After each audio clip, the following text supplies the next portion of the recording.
Hello friends, welcome to our Marathi guide channel. Marathi भाषेच्या व्याकरणात रसविचार हा अतिशय महत्त्वाचा भाग आहे. स्पर्धा परीक्षांबरोबरच इयत्ता 10वीच्या मराठी पुस्तकात देखील रसविचार हा अभ्यासाला आहे. त्याचाच आज आपण सविस्तर अभ्यास करणार आहोत. रस या शब्दाचा शब्दशः अर्थ चव किंवा रुची असा आहे. व्यवहारात रस 6 आहेत: गोड, कडू, आंबट, तिखट, तुरट व खारट. एखाद्या वस्तूला असलेली चव जशी आपण घेतो तशीच एखाद्या उत्कृष्ट काव्यातून त्यातील चव वा गोडी आपण अनुभवतो. यालाच आपण रसास्वाद म्हणतो. वाङ्मयातील हा रस म्हणजे काय हे आज आपण पाहू. मानवी जीवनात कलेचे महत्त्व अनन्यसाधारण आहे. कला म्हणजे काय आपण सगळ्यांना माहिती आहे की वेगवेगळ्या प्रकारच्या कला असतात. मग त्यामध्ये नृत्य असेल, गायन असेल, लेखन असेल, भाषण असेल, यांसारख्या अनेक कला आहेत आणि या कलामुळे माणसाचं जीवन आनंदी होत असतं. कोणतीही कलाकृती पाहताना, तिचा आस्वाद घेताना मानवी मनात भावनांचे अनेक तरंग उठतात. कलेचा आस्वाद घेण्याचे कौशल्य प्रत्येकाच्या स्वानुभव क्षमतेवर अवलंबून असते. ही अनुभव क्षमता शालेय वयापासून वृद्धिंगत व्हावी या दृष्टीने रसास्वाद ही संकल्पना आपण समजून घेऊया. मानवाच्या अंतःकरणात ज्या भावना स्थिर व शाश्वत स्वरूपाच्या असतात त्यांना स्थायी भाव असे म्हणतात. उदाहरणार्थ राग, दुःख, आनंद इत्यादी. कोणत्याही कलेचा आस्वाद घेताना या भावना जागृत होतात व त्यातून रसनिष्पत्ती होते. रसविचारमधील काही महत्त्वाचे मुद्दे या ठिकाणी मी आपल्या समोर दिलेले आहेत. पहा. माणसाच्या मनात वेगवेगळ्या भावना असतात. काही भावना स्थिर व कायमस्वरूपी म्हणजे शाश्वत असतात, त्यांना स्थायी भाव असे म्हणतात. उदाहरणार्थ आनंद, दुःख, राग, शोक, भीती, विस्मय, उत्साह, कंटाळा हे स्थायी भाव आहेत. स्थायी भावांची उत्कट स्थिती म्हणजेच रस होय. साहित्यामधील गद्य पद्य प्रकारात अनेकविध भावनांचे आविष्करण म्हणजेच एक्सप्रेशन होते. या भावनांना साहित्यातील रस म्हणतात. साहित्यातील हे रस अनुभवणे म्हणजे रसास्वाद होय. पहा, स्थायी भाव आणि रसनिष्पत्ती एकमेकांशी कशी संबंधित आहेत की स्थायी भाव जे आहेत त्याच्यामध्ये विस्मय, भय, दुःख, कंटाळा, उत्साह, आनंद, शोक, राग आणि हे जे स्थायी भाव आहेत त्या स्थायी भावांची उत्कट स्थिती म्हणजे रस होय. आता रस जे आहेत ते 9 प्रकारचे आहेत. त्याच्यामध्ये पहिला आहे करुण रस, शांत रस, रौद्र रस, हास्य रस, अद्भुत रस, बीभत्स रस, भयानक रस, शृंगार रस आणि वीर रस. आता या 9 रसांचा आपण सविस्तर परिचय करून घेऊयात. त्यातील पहिला रस आहे करुण रस. याच्यामध्ये दुःखदायक भावना व्यक्त होताना आपल्याला पाहायला मिळतात. शोक किंवा दुःख, वियोग, एखाद्यापासून लांब जाणं, संकट यातून हा रस निर्माण होतो. हृदयद्रावक अशा गोष्टींच्या वर्णनात हा रस आपल्याला आढळतो. उदाहरणार्थ आईशी निगडीत किंवा रिलेटेड अशी एखादी कविता असेल तर त्याच्यामधून हा रस आपल्याला पाहायला मिळतो. जसं की आई म्हणोनी कोणी आईस हाक मारे. त्यानंतर दुसरं उदाहरण पहा, नागरिक शास्त्राचा पेपर चुकला म्हणून निरंजन निराश झाला. याच्यामध्ये आई आपल्यापासून, पहिल्या उदाहरणात आपण पाहतो की आई आपल्यापासून दूर गेल्यानंतर आपल्याला आईचं महत्त्व कळतं म्हणजे वियोग आहे त्या ठिकाणी. त्यानंतर नागरिक शास्त्राचा पेपर चुकला, त्याचं दुःख आहे निरंजनला. म्हणजे अशा प्रकारे करुण रस अशा वाक्यामधून आपल्याला पाहायला मिळतो. त्यानंतर दुसरा रस आहे शृंगार रस. याच्यामध्ये विशेषतः प्रेम भावना आपल्याला पाहायला मिळते. स्त्री पुरुषांना एकमेकांविषयी वाटणाऱ्या आकर्षणाचे, प्रेमाचे, त्यांच्या भेटीची व्याकुळ ओढ, विरह, उत्कट प्रीती यांचे साहित्यामध्ये वर्णन जे असते ते शृंगार रसामध्ये असते. उदाहरणार्थ पहा, डोळे हे जुलमी गडे रोखून मज पाहू नका. म्हणजे स्त्री पुरुषांमधलं आकर्षण या ठिकाणी आपल्याला पाहायला मिळतं. आकर्षण आणि प्रेम पाहायला मिळतं. त्यानंतर दुसरं उदाहरण आहे, या कातर वेळी पाहिजेस तू जवळी. याच्यात सुद्धा आपल्याला स्त्री पुरुषामधल्या प्रेमाचं वर्णन पाहायला मिळतं. त्यानंतर तिसरा रस आहे वीर रस. याच्यामध्ये शौर्याची भावना आपल्याला पाहायला मिळते. उत्साह हा या रसाचा स्थायी भाव आहे.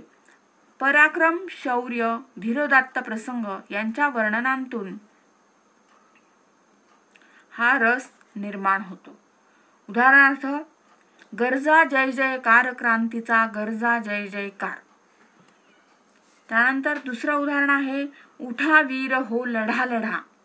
आणि तिसरं उदाहरण आहे जिंकू किंवा मरू, भारत भूच्या शत्रू संगे युद्ध आमुचे सुरू. अशा प्रकारे पराक्रम, शौर्य आणि धीरोदात्त प्रसंग या वीर रसामधून आपल्याला पाहायला मिळतो. त्यानंतर चौथा जो रस आहे हास्यरस. याच्यामध्ये विनोदी भावना आपल्याला पाहायला मिळतात. विसंगती, असंबद्ध भाषण, व्यंगदर्शन, विडंबन, चेष्टा यांच्या वर्णनांतून हा रस निर्माण होतो. उदाहरणार्थ पहा, पहिलं उदाहरण आहे बिन साखरेचा आणि बिन दुधाचा का पण बिन चहाचा देखील चहा मी पिऊ लागलो. म्हणजे अशा प्रकारे असंबद्ध असं भाषण आपल्याला त्याच्यातून पाहायला मिळतोय आणि एक विनोदी भावना निर्माण होऊन आपल्या चेहऱ्यावर हसू उमलत असतं. त्यानंतर दुसरा आहे परटा येशील कधी परतून. याच्यामध्ये व्यंगदर्शन आपल्याला होतं.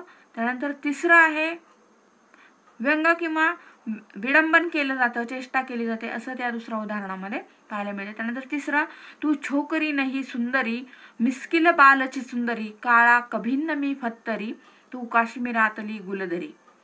याच्यामधून आपल्याला चेष्टा पाहायला मिळते. त्याचबरोबर विडंबन सुद्धा पाहायला मिळतं.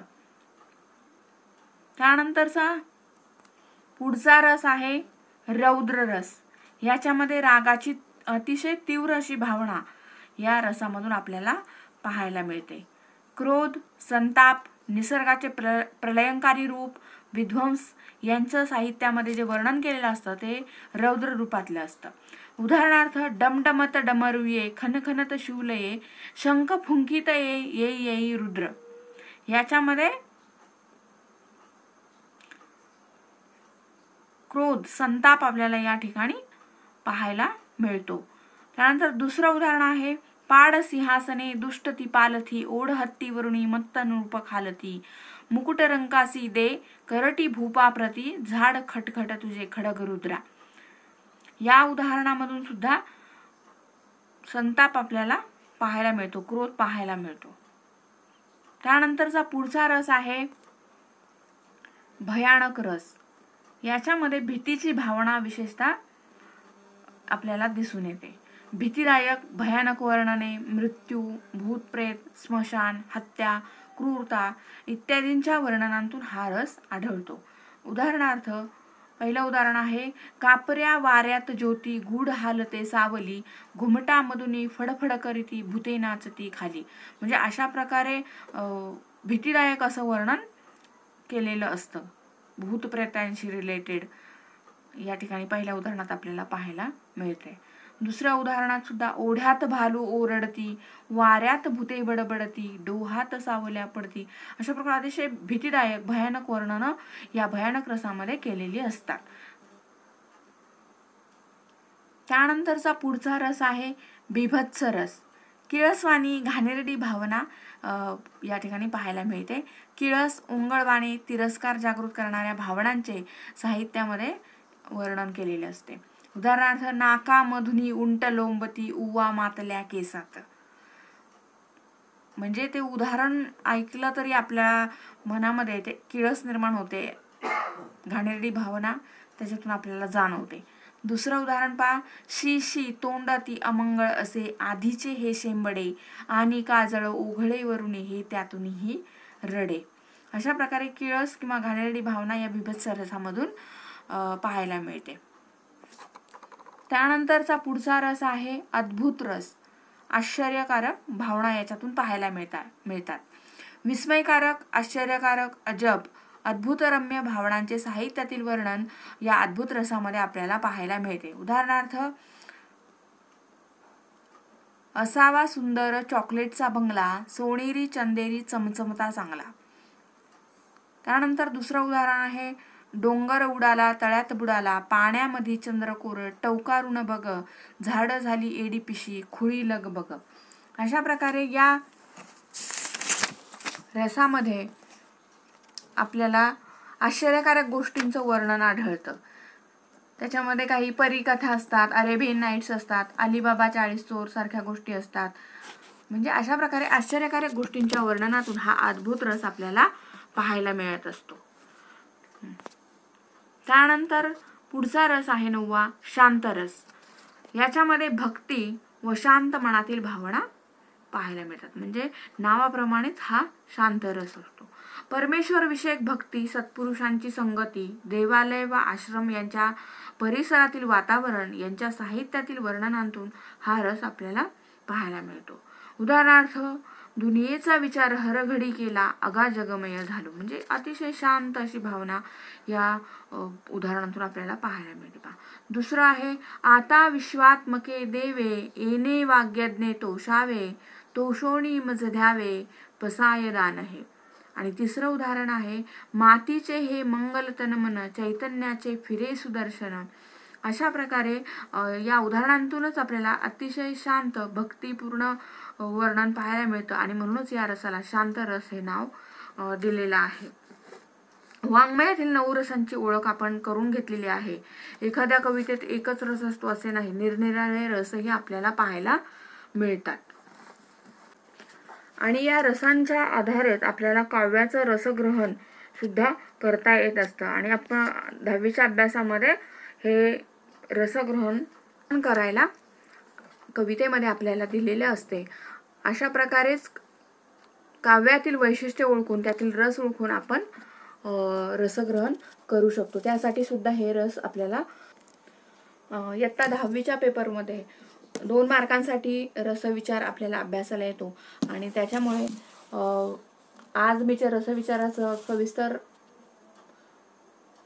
अर्थ सांगितलेला आहे, उदाहरणांसह अर्थ सांगितलेला आहे. त्याच्यामुळे नक्कीच तुम्हाला हे 2 मार्क पडण्यासाठी उपयोग होईल याची मला खात्री आहे.